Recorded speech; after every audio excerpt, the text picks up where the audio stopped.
제가 이제까지 이렇게 변화하면서 감히 교육감 선거에도 나가고 그리고 교육감으로서 하는 거에 근본적인 정책 결정에 큰 흐름이 있었다고 하면 선생님의 가르침이에요.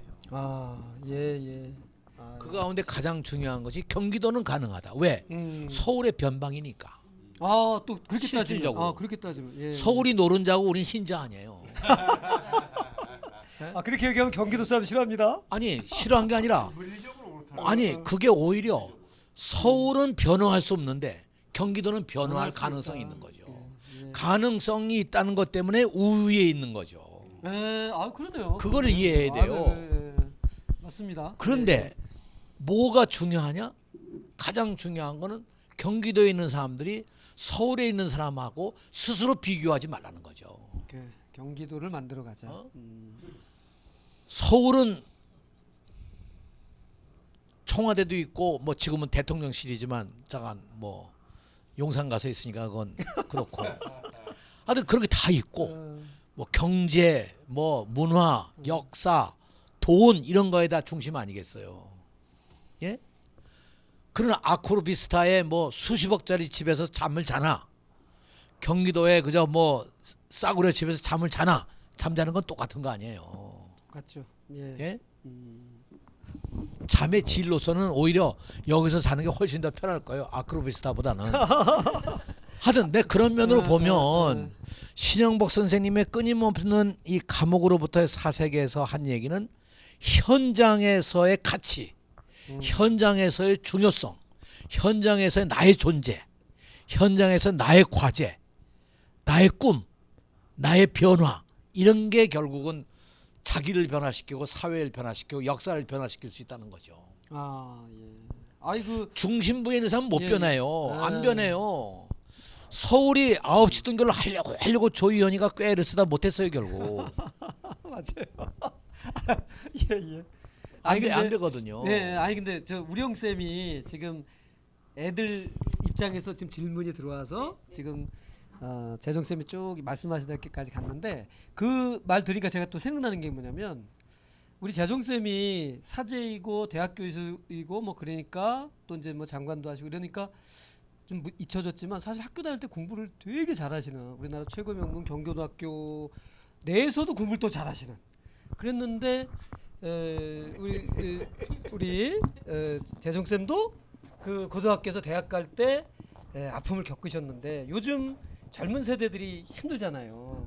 참 힘들어하고 그러니까 그런 걸 누구보다도 잘 아실 수 있을 것 같아요. 그 젊은 또 교육감도 하시고 아이들 보고 옛날 또 생각도 하시고 하니까 그런 의미에서 그 우리 재정 쌤의 청년 시절 어려웠던 경험담을 바탕으로 젊은 세대들에게 뭐 어떤 의미 뭐 이런 걸 좀 전달해 주시는 게 있을까요? 저는 이 뭐 제가 실패의 가장 중요한 건 아무튼 고등학교 졸업하고 대학 입시에 실패를 한 거죠. 예기치 못한 거죠. 네. 뭐 얘기하는 게 좀 거시기하지만 아무튼 떨어진 건 떨어진 거니까요. 대학 입시에 떨어져 가지고 낙향을 해서 대학 안 가겠다. 그때 오기로요. 정말 대학 안 간다고 그랬어요. 그것도 대단하죠. 네, 이런 대학을 뭐라 가느냐 아주. 그러니까 그게 만용이죠, 이제 그런 게. 빼기. 폐기. 그래서 이제 시골 가가지고 대학 안 가려면 뭐 하느냐? 뭐라도 해야 될 거 아니겠어요. 진천이죠. 그래서 진천에 가가지고 진천서 중학교 못 간 아이들을 데려다가 주학을 가르쳐요. 주학. 야학이 아니고 62년도에 제가 주학을 했으니까 아마 전국 최초일 겁니다. 저는 최초 아니면 잘 안 해요. 최초도 우리가 또 최초의 9시 등교를 그러네. 그 9시 등은 최초죠. 우리나라 교육감님 중에서 아니 사실 제가 보건데 그보다도 제가 새천년 민주당 처음 창당할 때 아마 정치 경력이 전혀 없이 창당 준비위원회 총무위원장을 해가지고 당을 하나 만든 것도 또는 여당을 그것도 아마 최초일 거예요. 최초. 그리고 그때 제가 국회의원도 한 번 못 해보고 당도 못 해본 사람이 새천년 민주당 초대 제가 정책위 의장을 합니다. 그것도 최초네요. 최초죠. 이 전례가 없어요. 아니 그건 이제 그- 괜히 그- 제 그- 자랑이니까. 네, 그래서 이제 진천에서 그런데 주학을 하셨어. 주학을 하면서 3년 동안 아이들에게 가르쳐서 40명을 입학해 가지고 졸업생이 12명이 졸업을 했습니다. 많이 살아남았어요. 네. 12명 졸업하고 그 12명 가운데는 그 지역에 읍장하는 사람도 나오고 기업 체를 해서 성공한 사람도 나오고 그럼 지금도 교류가 이루어지겠네요. 이루어지죠. 야. 그 꿈을 가지고 살았던 그때 그 학생들에게 제가 꿈을 줬다는 것 자체가 굉장히 중요한 건데 그건 정말 변방의 변방 아니에요. 근데 그 아이들이 뭔가를 할 수 있고 우리도 변화할 수 있다고 하는 계기를 만들어준 건 굉장히 중요하다고 생각해요. 총장님이 오늘 갖고 오신 게 네. 이 청구의 추억에서 신 선생님이 이 아이들하고 연관돼서 그렇습니다. 이게 상당 부분 청구의 평행 추억. 이론 같은 게 느껴지는 거예요. 그 젊은 시절에 60년대 얘기입니다. 그렇죠. 66년. 같은 생각을 하셨던 거죠. 66년. 동시대에. 신스님은 감옥 가고 저는 이제 시골 가고 시골 가고 변방으로 가고 비슷한 일을 하신 거예요. 그러시네요. 사실은. 근데 야, 그래도 그렇게 주학을 하실 생각을 하고 대단한. 저는 사실 그러면 젊은 세대들한테는 그래서 젊은 세대한테 주고 싶은 얘기 딱 이겁니다. 예.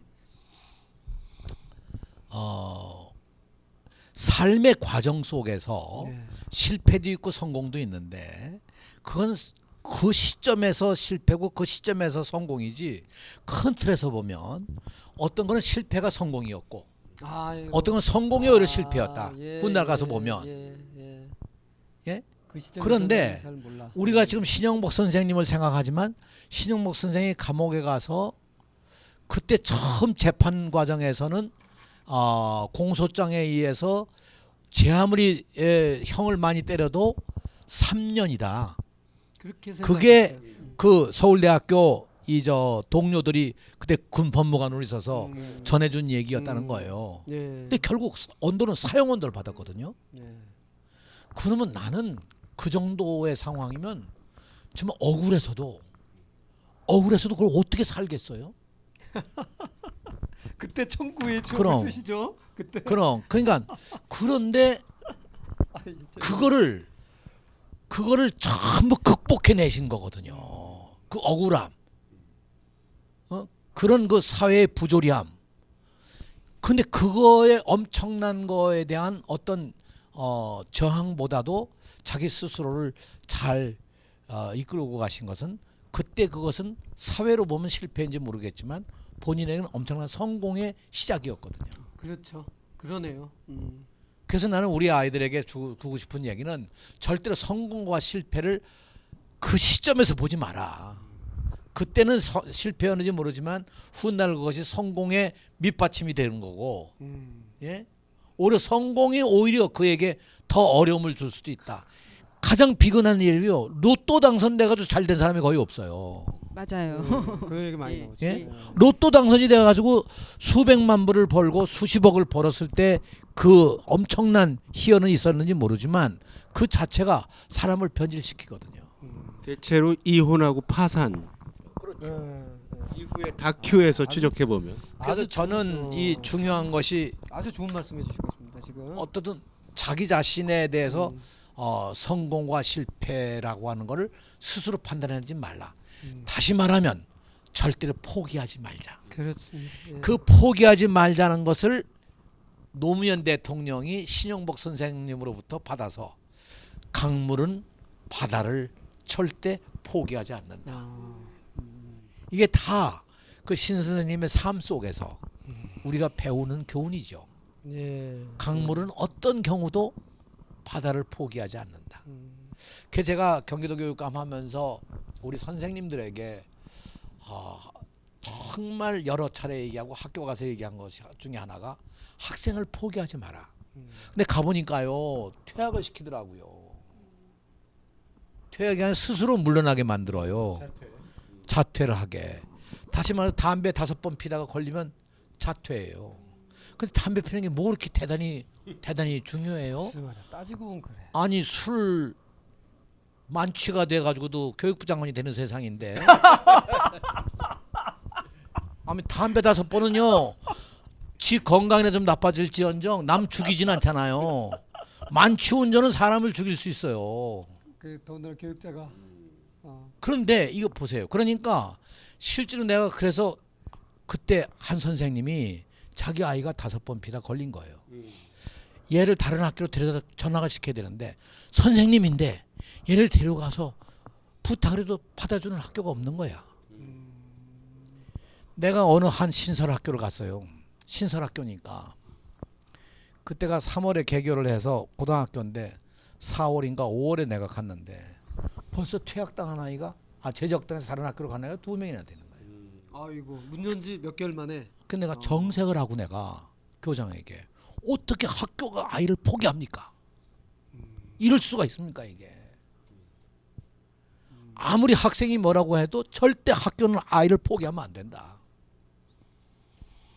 둘째, 아이들에게 내가 그 얘기하죠. 절대 네 자신을 포기하지 마라.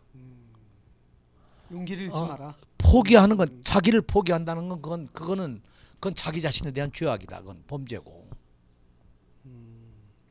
우리가 내 힘으로 나온 게 아니잖아요 이 세상에.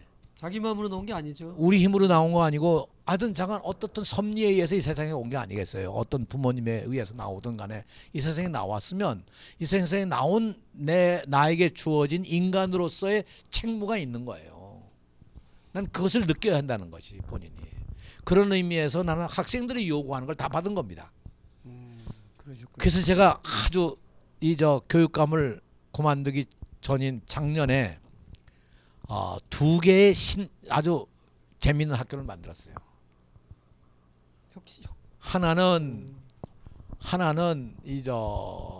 이 신나는 학교라고 안성에 만든 학교인데 학교 가기 싫은 아이들, 학교에서 쫓겨난 아이들, 제도권 학교. 학교를 포기한 아이들, 얘들만 불러가지고 작년 9월에 아이들을 뽑아서 그것도 추첨으로 뽑아서 이 아이들로 하여금 금년 3월에 개교한 학교에 개교 준비위원을 맡겼어요.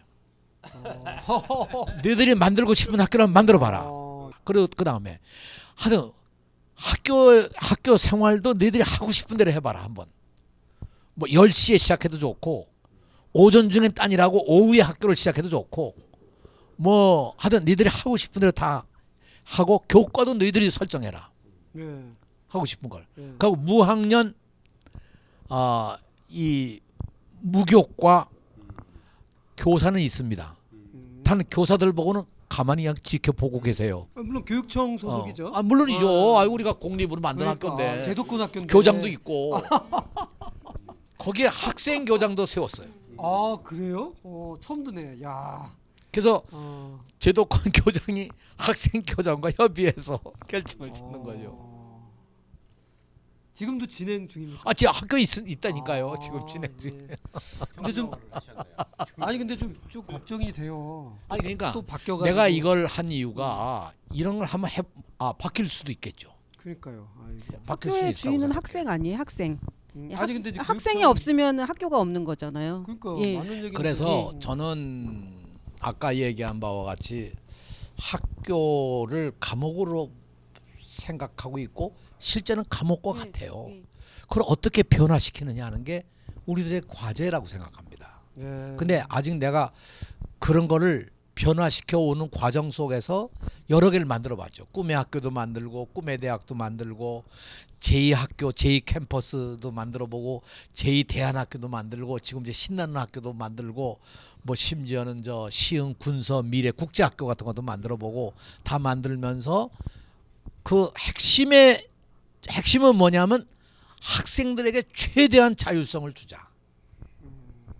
그래가지고 이 부천 같은 경우에는 부천의 28개의 고등학교를 다 각각 학교마다 특성 있게 교과 중점 학교로 만들었습니다. 학생들이 정했습니다. 교과 중점 학교로. 우리는 과학 중점 학교로 하겠다. 우리는 외국어 중점 학교로 하겠다. 우리는 예술 중점 학교로 하겠다는 걸 학생들이 정해서 하는 거죠. 부천은 전체가 하나의 학군이니까 학생들이 자기가 가고 싶은 학교를 선정해요. 나는 과학을 좀 더 공부하고 싶다. 오케이. 그럼 거기를 지망을 해라. 그래서 이 평준화 지역에서 배정하는데 불만이 전혀 없는 데가 부천입니다. 아 그러니까요. 자연스럽게 분산이 되니까. 분산이 되니까. 그래서 나는 이걸 학생에게 물어보면 되는 거예요. 그래서 나는 학생 중심이라고 하는 게 뭐냐 하면 이제까지 학생들은 변방이었습니다. 걔들은 배우는 대상, 선생님이 시키는 대로 하는 대상, 선생님이 통제하고 제재할 수 있는 대상. 나는 선생님들 보고 학생을 절대로 통제와 제재의 대상으로 보지 마라. 학생들을 사회적 인격체로 보자. 이미 이 아이들은 사회적 인격체다. 학교라는 사회에 처음 들어온 거예요. 초등학교 1학년 들어올 때부터.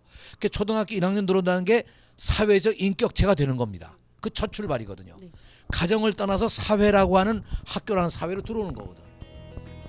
그래서 나는 이 학생들을 보는 시각 자체가 그렇게 바뀌어야 된다는 거죠. 예. 아이 재정 쌤 이제 아주